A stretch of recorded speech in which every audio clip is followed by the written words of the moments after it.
And then we go. Sounds good. Fantastic. Welcome to the webinar on plastics and circularity within the context of our movement on purposeful retail. I'm extremely privileged to have Dianna and Niall with me. Dianna, do you mind briefly saying something about the Plastic Pollution Coalition, of which you are a founder? Sure. So Plastic Pollution Coalition is a global coalition. We're made up of over 750 organizations and businesses around the world who are all working to stop plastic pollution and to raise awareness about the toxic impact on human health, animal health, the ocean and waterways, and the environment. Fantastic. And thanks so much for being with us this morning. It's early morning in California, and I know you took extra effort, so I really appreciate it. Niall, you're the CEO of Polymateria. Can you briefly say a word about you and, of course, also Polymateria and what you guys are up to? Yeah, so Niall Dunne, CEO of Polymateria. We're a British business that has developed a new standard in biodegradability. So we've brought together biologists, polymer scientists, and chemists to really understand why previous efforts to biodegrade plastic largely failed, to learn from that and to put in place a new technology which is called Biotransformation that doesn't impact on recycling, but also if it does wind up in the natural environment, it biodegrades down, creating no microplastic or any other ecotox issues. We started commercializing in May of last year with all the biggest brands, converters, distributors in the world. Fantastic. Thank you so much. And what's so exciting is on the one hand, we can talk a little bit about behavior around plastics, and on the other hand, we can look at sort of new materials, new technologies, and what we can do about it. So the purpose of this webinar is for industry leaders, for people in retail to continue to think about how they can actually use the disruption that's happening to their industry to actually move forward and find new answers to some of these really big problems of how do we deal with waste and plastics within retail, how do we try to achieve circularity, how do we deal with the future of our cities. Dianna, can we avoid using so much plastics in retail, in supermarkets, in clothing stores, in furniture shops? Is it actually is there an alternative? I mean, I think there are the alternatives that we're, not to say that we should go backwards in any way, but I think that unfortunately, our use of single-use plastic has really gotten way out of hand. And this whole concept of marketing convenience to people, I think is somewhat of a misconception or misnomer. It's been marketed really hard, but it's entirely possible to use other materials and replacement materials. And I feel like it's the wild, wild west right now to invent and come up with ideas that are non-toxic and bio-benign that we can use for our food and beverage packaging and our beauty products. So it's a very important thing for us to figure out, and we don't have a lot of time to figure it out, but I think it's possible, and people are coming up with a lot of interesting ideas. But I would say right away, just on an individual level, a person can choose to not purchase things that are entirely packaged in plastic. So that's a relatively easy solution. Fantastic. And if we're just pitching on sort of the wild, wild west, and there is so much opportunity out there, Niall, how should brands deal with this? What are productive ways of dealing with plastics? Well, obviously reduction plays a role, and I think Dianna has referenced that. There's some very obvious areas where reduction can just be a quick win for any retailer, any brand. So food or fruit just left out in vegetable aisles, you can sometimes see that enshrined in plastic, and it's really not doing much more than helping with marketing. I think one of the other big trends that is very encouraging is simplification. So for the circular economy to spin, the whole stream just needs to get much simpler. There's examples of where that's working very well, like with PET in countries like Norway and also in India. But that's because PET decisions were made in each of those instances to just work with one or two resin grades, and for the whole system then to kind of line up behind that. So that's recyclers, brands, converters, resin providers, and so on. So I think for the circular economy to work, we have to really just keep driving simplification and driving out anything that's seen as a contaminant. As we've developed a new standard for biodegradation, simplification also helps, because ultimately at the end of the day, we want to be able to return the polymeric structure to nature in a way that doesn't have any ecotox impact. So in order to do that effectively, having simpler, ideally food grade resins and packaging allows our technology to be more successful as well. And when we sort of pick on on building the idea of circularity a bit more next to sort of just maybe an advocacy piece or a responsibility piece, do you also see that it's exciting for brands to actually jump on this idea of becoming circular? I mean, you know, IKEA just a while back announced that it tries to become 100% circular by 2030. H&M is working on that, a few other brands. What's in it for them? Dianna, do you want to go first on that, or is that for me? I'm happy to go. I'm sure we both have opinions about it, but I would say that what is in it for a brand, if a brand really steps up and it's not just greenwashing, or their circular model is not dependent on waste to energy at the end, which is just a fancy way to describe incineration. If they're truly doing the right thing, then I think they're going to be rewarded by customer loyalty, especially if they message that and communicate it well. And they'll be helping protect and sustain the planet and life on the planet. So, I mean, what could be more noble than that? Yeah, and I'd maybe build on that a little bit as well. Just I think the whole continuum of kind of going after the quick wins, so the obvious things that can be changed or banned, I think that's running out. And I think a lot of the biggest brands I wouldn't say they're excited by the opportunity. I think they're more terrified by the degree of change that actually needs to happen.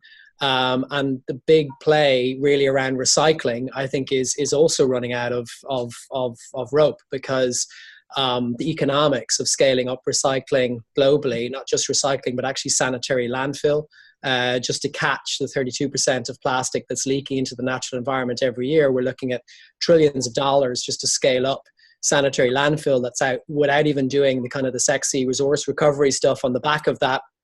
There's more sophisticated stuff than waste to energy programs, which is what Dianna was referring to. There are some exciting technologies in that space as well. But in the meantime, a lot of those brands need to start rethinking the core product, because outsourcing and saying recyclers are going to sort this out is not going to be sufficient, because that's going to take decades and trillions. So they have to fix the core product. I said simplification is part of it earlier, but also actually now thinking about packaging having a shelf life the same way that food has a shelf life. And that shelf life needs to be kind of designed in a way so we give recycling every chance to happen. And with technologies like ours, that is now possible. But if for whatever reason it winds up leaking from the system, like that 32% at the moment, well, then at least we've given nature all of the tools that she needs to effectively deal with that, just like any other matter. And I think that's the real opportunity for brands, is actually to fix the core product. And is there a way when so I'm hearing so basically simplify, change core product development, look at how packaging, how just plastics is used. Is there also a way to engage consumers in this in a shape or form, or do you think it's simply the responsibility is with the producers? How do you look at the consumer side? So I think the primary message for the consumer has to be recycling. I think the consumer is incredibly confused between all the different types of claims that are being made at the moment. And I think one of the most important things that you can communicate is just to recycle, or at least responsibly dispose of this packaging. I think whether or not that packaging can be biodegradable is a secondary message at the moment. And I think probably the best thing to do is build critical mass and credibility of new standards for biodegradability, whilst just staying, keeping the consumer focused on the recycling message. But then over a period of time to build confidence with NGOs, with policy with standards bodies that now new technologies exist, but in order to make sure that you're not perpetuating the ineffective claims of the past, that you actually define those criteria which ensure you don't create microplastic, you don't harm the natural environment in any way, and using scientific proof and evidence to back that up, not politics and pushing agendas, which has kind of been the case in the past. So I think simplification may be the buzzwords for brands. I think it's probably also the buzzword for consumers too.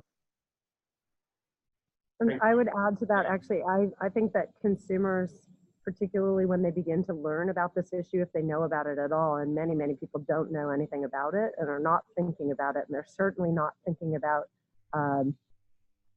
the health impact of these materials yet in the way that we hope that they will as they come to understand. But they really just want the solutions to be available to them.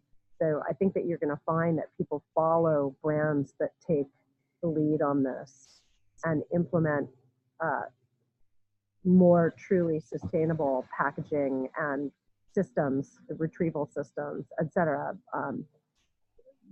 The customer, the public is just waiting for that to be available. And I mean, they're not going to wait. In the meantime, they're going to buy things that are poorly packaged with what I like to refer to as irresponsible packaging design. And that's a broken system, in my opinion, and it's a cradle to grave system, and it's not tenable.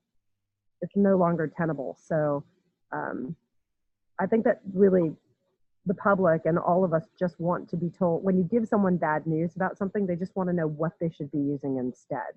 So I mean, I see that you're looking at it more as like a whole infrastructure system and how we're all going to have to address it from the NGO perspective, from the business perspective, and then from the consumer perspective. But I think consumers really just want to be given the best thing.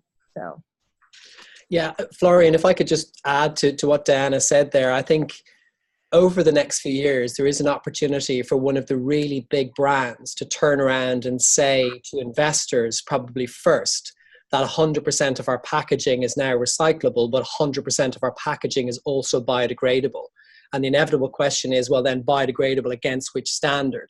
So this is where the ASTM, BSI in this country, all the standards bodies really need to up their game in terms of strict pass-fail criteria and having the evidence of that strong science base that's informing those decisions. And I think, you know, if the investment community start to take confidence that those brands are taking this seriously, you have to get there by going through NGOs, going through policy and standards bodies. And then around that time, I think there's no harm in letting the consumer discover, oh, I expected this packaging to be recyclable and I know what to do with it. I didn't know it was biodegradable. That's actually also, it has a shelf life. That's also interesting, you know, but it's more a secondary message at that stage. So I think there's a massive opportunity for some of the big brands to really lead and drive that and build a coalition that enables it. And if you could maybe sort of towards the end, look a little bit about sort of a brand that is interested in moving forward on that. What would be a few of the easy steps of actually pushing this agenda forward? And maybe linking it also a little bit to your work, you know, is there a way that they could interact with you? Could you play a role? What other ways could brands play in order to start pushing some of these issues forward?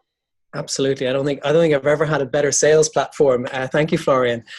So yes, I think that you know, actually starting with the undeniable uses of single-use plastic, that no matter how much we ban or look for alternatives, there's still going to be simplified, food-safe, single-use packaging that if we replace it with anything else, you're going to have a massive food waste issue.